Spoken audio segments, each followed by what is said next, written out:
कर रही हूँ सर। नमस्कार, मैं हूं आपके साथ मोहिनी त्रिपाठी और आप देख रहे हैं एपेक्स न्यूज इंडिया।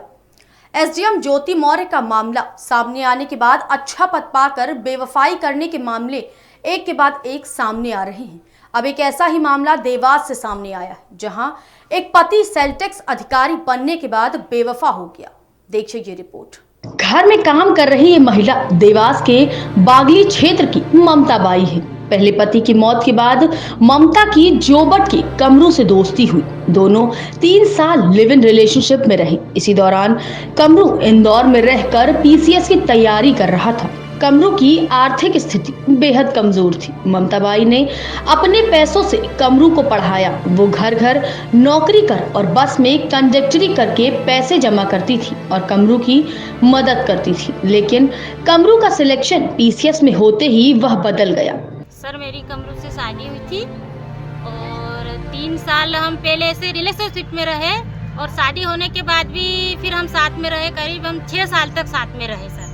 6 साल के बाद हम इंदौर आए। इंदौर में मैंने काम करा, लोगों के घर झाड़ू पोछा बर्तन करे, कपड़े धोए, काम कर कर कर इसको पढ़ाया।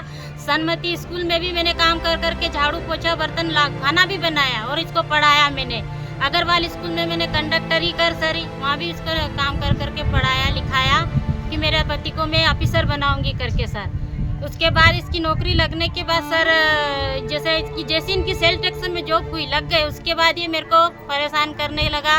अनपढ़ है, गवार है, मैं नहीं रखूंगा तेरे को, तू बर्तन वाली बाई है, बर्तन मांजने वाली बाई है सर, ऐसा करके मेरे को बोलता है। ऐसा कर करके मेरे को परेशान करा इसने। कम से कम मेरे को इसने 1.5 साल तक परेशान करा सर। 1.5 साल के बाद ये मेरे को मेरे मायके भेजा। उसके बाद मेरे को बोलता है फोन लगा के कि मैं तेरे को नहीं रखूंगा, तू अनपढ़ है, गवार है, ढोर है, ये ऐसा करके मेरे को बोला था। ममता बाई के मुताबिक दोनों ने कोर्ट मैरिज भी की थी, लेकिन अच्छी नौकरी मिलते ही कमरू ने उसके साथ रहने से इनकार कर दिया। अब ममता ने बागली न्यायालय में मुकदमा दायर किया है। ममता बाई के मुताबिक कमरू को उसे 12,000 रुपए प्रतिमाह गुजारा भी देना था, लेकिन कमरू वो भी उसे नहीं दे रहा। अब ममता बाई अपने लिए इंसाफ की मांग कर रही हैं। मैं बागली थाने में गई। बागली थाने में जब एसडीओ साहब थे, एसडीओ साहब ने मेरी मदद करी, हेल्प करी मेरी। फिर इसको बुलाया, फिर इन्होंने समझौता करा कि मैं इसको अच्छे से रखूंगा, ये करके, और फिर मेरे को ले गए। ले जाने के बाद रतलाम ले गए। 4 महीने बाद फिर मेरे साथ मारपीट करने लगे कि मैं तेरे को नहीं रखूंगा।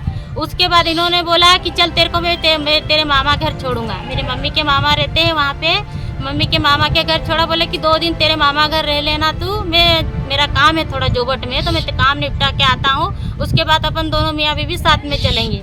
उसके बाद मैंने फोन लगाया कि चलो आपको मामा जी बुला रहे हैं, तो इन्होंने बोला कि तू कौन है, मैं नहीं पहचानता हूँ तेरे को। बोले तेरे से मेरा कोई संबंध नहीं है, तेरा सामान लेके तू कहाँ भी जा।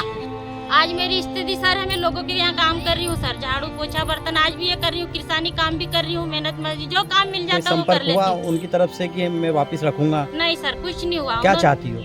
मैं न्याय चाहती हूँ सर। ममता बाई के इस केस ने साफ कर दिया है कि ऊंचा पद और प्रतिष्ठा पाने के बाद कोई भी बेवफा हो सकता है। ऐसे मामलों में समाज को भी उचित कदम उठाने होंगे, जिससे इस तरह के मामलों से किसी की भी जिंदगी बर्बाद ना हो।